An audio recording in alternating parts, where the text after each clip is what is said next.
Euclidean अल्गोरिदममध्ये एक table म्हणून घ्यायचा पहिले आणि 2 व्हेरिएबल्सचा, सपोज एक ए बी, आणि इकडे नाव द्यायचं एक कोशंट आणि इकडे एक रिमाइंडर. आणि जो आता 464 आणि 238चा काढायचा आहे ना, त्यातला जो मोठा आहे ना तो एला द्यायचा. 464 आपण इथे लिहायचा, 464 आणि 238 इथे लिहायचा. आणि त्याच्यानंतर इथे कोशंट आणि इकडे रिमाइंडर लिहायचा असतो. मग काय करायचं असतं, बीनी एला डिवाइड करायचं. मग सपोज काय असतं, 238ला 464ने डिवाइड करायचं. मग हे 1 होतं 238.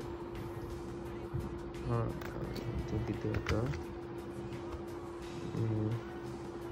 464 - 2